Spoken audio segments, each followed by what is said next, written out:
29th day. And we're going to have 11 days more.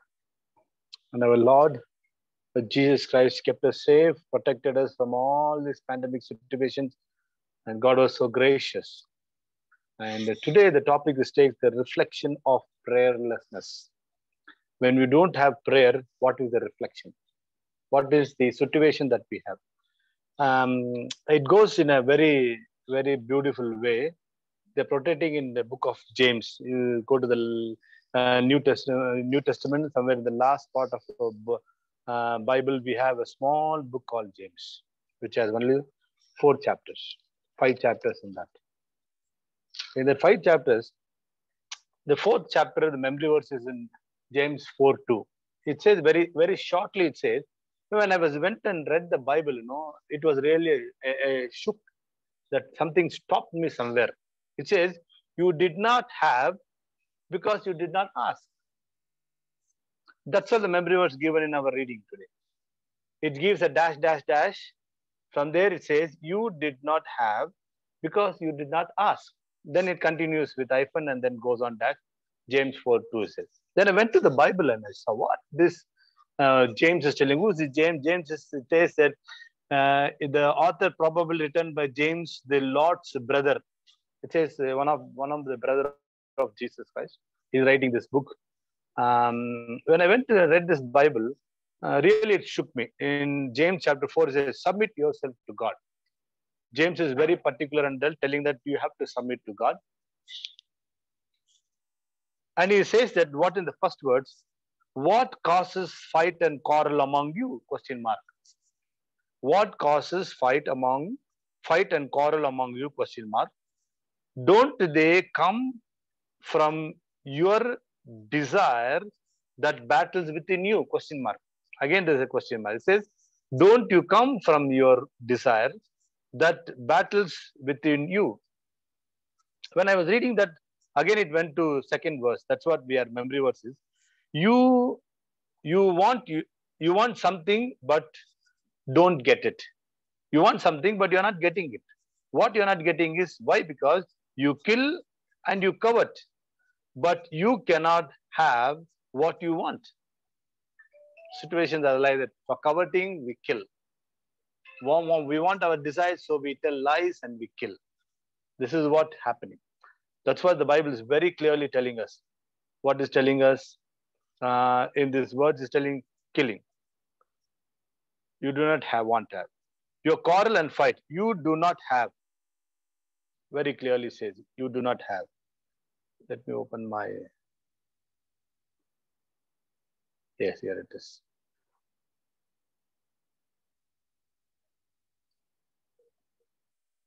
When you ask, you do not receive because you asked with the wrong motivation, it says.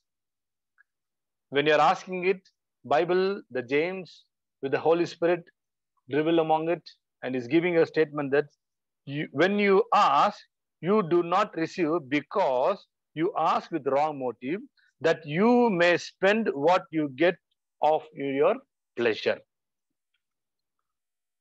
And the 4th word says, see what the James is telling here about you and me.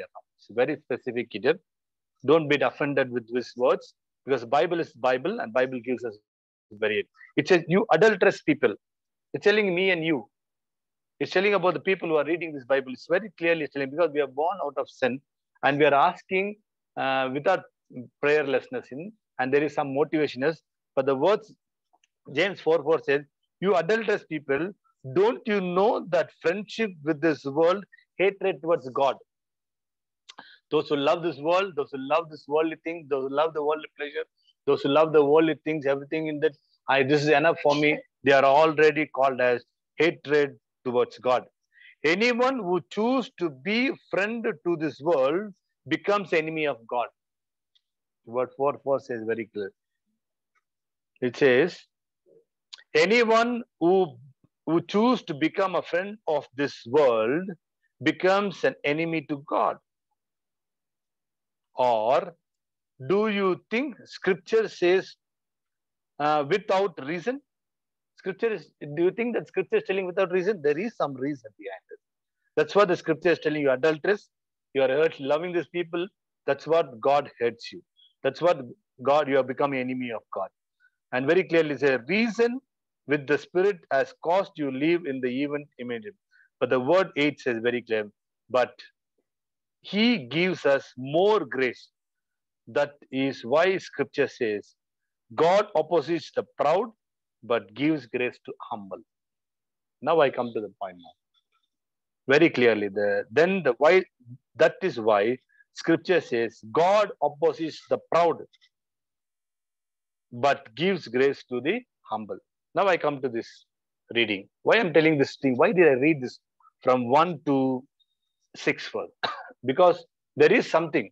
He said the reflection of prayerfulness. The author says very clearly, one of the difficult things about prayer is that very act of praying is an index that we cannot live life alone. We cannot live life alone. We have to depend on something. Unless there is prayer and dependent of our God, we cannot receive anything from God or anything of our pleasure. We may think that I have money, I can buy this. I have property, I can buy this. I have friends, I can do this. I have family, I can visit him. All I have a backup, I have kept some bank balance where I can survey. No, the Bible very clearly says, very, very specifically, we cannot do life alone. It is an auspicious of independence. In fact, we could perfect not to ask anybody on anything. If I have money, I have to ask somebody who's rich. I cannot go to a poor people and ask, give me some thousands or lakh of rupees. I have to go to a higher standard of people.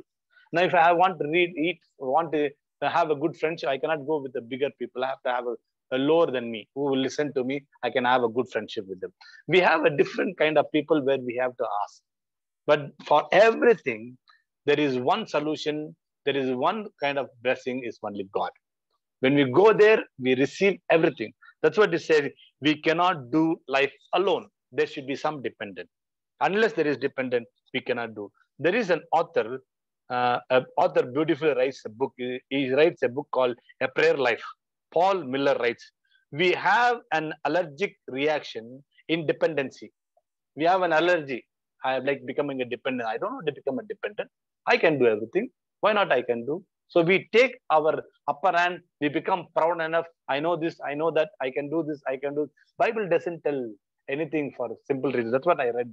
It doesn't tell something like that. It has some reason. There is something that is caused, their reason is there. That's what the Bible is saying. We are proud. So he's writing very clear. We have allergic reaction on dependence, but this is the state of the heart most necessary for a prayer life. Dependency is a heartbeat of prayer. So dependency is a heartbeat of prayer. So when we are praying, we are depending on somebody. So this has to be understood. Today, we have spent almost 29 days and we are going to have 11 more days and we are not dependent. Maybe I know to talk, I know to pray, I would have prayed. They have given me a chance to pray, that I would have prayed. So now the God is telling, we are dependent on our God. There is some reason behind it. We have to be dependent. So James is very, very optimistic and very, very positive and is very, very motivating us doing our prayer. Then he's telling the problem is prayerlessness. Prayerlessness that comes from the desire of independence. And yet, as Christians, we should know how critical dependent on God we are of to. A willing dependence on God is the starting point of prayer. So depending on God is the starting of a prayer. Again, Paul Miller is continuing with the statement saying, if you are not praying, then you are quietly confused that time. He's saying if you are not praying, then you are quietly confident that time, money, and talent are all you need in life. If you're not praying, that means you're depending on money. That's what I told you. You're depending on your talents. That's what I told you. Depending on the time you told you, that's what it becomes your life. But if like Jesus, you realize you cannot do life on your own.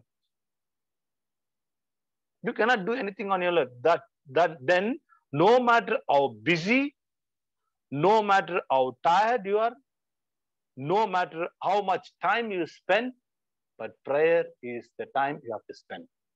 So we have a wonderful time now. We have time to spend in God.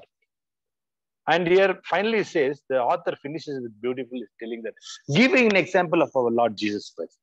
When Jesus was there on the earth for doing his ministry, in the last part of his 3.5 years of ministry, he lived for 33.5 years. In the 3.5 years of time where Jesus spent, he spent most of the time in prayer. He sent his disciple, went to the night solitary place, he prayed. And early morning, he was praying there. And even going to the great trouble time to take the cross, to get into that, Jesus himself went to Gethsemane to pray. And he saw his disciples sleeping. He saw his other disciples sleeping. Everybody was sleeping. But Jesus knelt. His sweat was converted to blood. He is dependent. He is dependent. He is not proud. Oh, my Father is there in heaven. He will take care of it. He did not go without prayer. He also knelt. He also went solitary. 40 days after the baptism, he went to the mountain region. He went there. He spent 40 days in prayer, but Satan did not leave him. He was countering him. He was attacking him. He was doing so much of things. That's what we read, only 3 temptations. But there were 40 days happening, temptation after temptation. He fought. He's not alone fighting. He was fighting. That's what he's telling. The reflection of our prayerlessness. That means we are proud. There is should be a reflect in our lives. So prayer is very important. Don't think that if I'm not praying, that means money is there, you have a power, and you have time in doing other things. That's what the author is telling you. You have to depend. You have to have a dependency on our God. Unless you don't have a dependency, that means there is prayerlessness in your life. You are falling short because Satan takes you into his control. You can tell 100 reasons, but there is only one reason. God is telling you did not ask, I did not provide. He's giving only one reason. You did not ask, but you should ask what you have to ask correctly. Now, this is a time for us. We will ask our God and we make him as our successor and we become his dependent. We will depend upon him. When Jesus was dependent on his Father, he fought even in the cross. He told, my Father, why, my God, why dost you forsaken me? Even that word was powerful. He is powerful. In Psalms 22, verse 1, it says, my God, why have you forsaken? He stood there and he rose up from the grave and he's living forever and telling, Lord, I'm there. So I leave this time. Let us all be very careful. Even though we spend so much of time, we will kneel or we will stand or we will sit. We will sit and we'll ask God to take him in his control. May God bless you abundantly. Yesterday, I sent a small message to Derek. If I have any slot of prayer, I will take a devotion. Immediately, I got it today. And today is my beautiful topic called a reflection on prayerlessness. So everybody will take an opportunity. We are about 14, 15 are there in our group. Let us all take an opportunity and take this devotion and spend time in reading and praying and ask God to do that. May God bless you. God bless you. Amen.